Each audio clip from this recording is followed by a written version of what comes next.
આપણે જોઈએ છીએ કે સાહસ બહુ ઘણા બધા લોકો કરતા હોય છે અલગ અલગ જગ્યા ઉપર જઈને, અને એક એવું પણ ગ્રુપ છે કે જેઓ પોતાના એવા બાઇક લીધા છે કે જેઓ પહાડમાં એવી જગ્યાએ ન જતા હોય બાઇકો, એવી જગ્યાએ એ લોકો રાઈડ કરતા હોય છે. તો આ એના રાઈડ માટેના સ્પેશિયલ બાઇક છે કે જે આપણે નદી હોય, ઝરણું હોય, જ્યાં એવા સાધન ના જઈ શકે ત્યાં આ રીતના બાઇક લઈને યુવાનો પોતાની યાત્રા કરતા હોય છે, મુસાફરી કરતા હોય છે અને પોતાનું સાહસ બતાવી રહ્યા હોય છે. એક સારી વાત છે.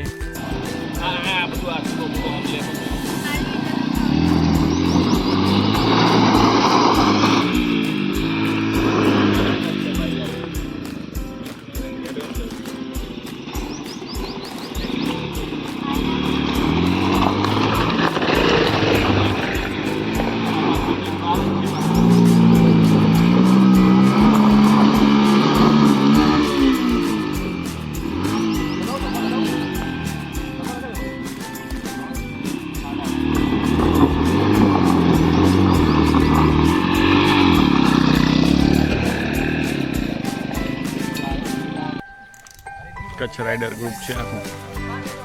ઓકે, આ છે કચ્છ રાઇડર ગ્રુપ, જેઓ કચ્છના અલગ અલગ પ્રદેશમાં અલગ અલગ જગ્યાઓમાં જઈ અને પોતાનું એક સારું કાર્ય, યુવા સાહસનું એક કાર્ય કરી રહ્યા છે. અને પોતાનો યુવાનોને તો દરેકને મોજ શોખ હોય, પણ આ યુવાનોનો ખરેખર એવો જોશ છે કે ખરેખર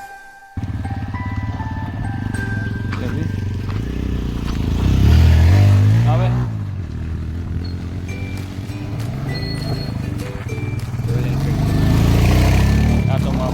આને ઉપર કાંચ વાગશે. હવે કાંચ વાગ પણ આ એક પોતાનું ગ્રુપ છે જે સ્વતંત્ર ગ્રુપ છે અને કચ્છના અલગ અલગ જગ્યાઓમાં જઈ એક સારા મેસેજ પણ આપતા હોય છે. પોતે પ્રદૂષણ નથી કરતા, ક્યાંય પ્લાસ્ટિક નથી નાખતા અને શાંત પ્રકૃતિને અલગ અલગ જગ્યાઓમાં જઈને માણતા હોય છે. એટલે ખરેખર આવા ગ્રુપની જરૂર છે કે જે ફિટ ગ્રુપ છે, જે ફિટ ઇન્ડિયા કહી શકાય, એના માટેનો એક સરસ સંદેશ પણ કહી શકાય એવું આ સરસ ગ્રુપ છે. અને અમને પણ જોઈને મજા આવી આ ગ્રુપને જોઈને કે અમારામાં પણ એક નવો મેસેજ અમને પણ મળ્યો છે. Thank you Kutch rider group.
જો એડવેન્ચરવાળા મિત્રો, યુવા ગ્રુપો પણ સરસ એવા નદી હોય, ઝરણું હોય એવી જગ્યાએ ખાસ કરીને એ લોકો રાઈડ કરતા હોય છે. ઓફ રોડ રાઈડ છે અને બાઇક પણ એવા જ છે સ્પોટ એડવેન્ચરવાળા. અને આ કચ્છ ક્રિએટર કરીને ગ્રુપ છે, કચ્છ રાઇડર કરીને આ ગ્રુપ છે. એ મિત્રો પણ મજા લેવા માટે આવી ગયા છે.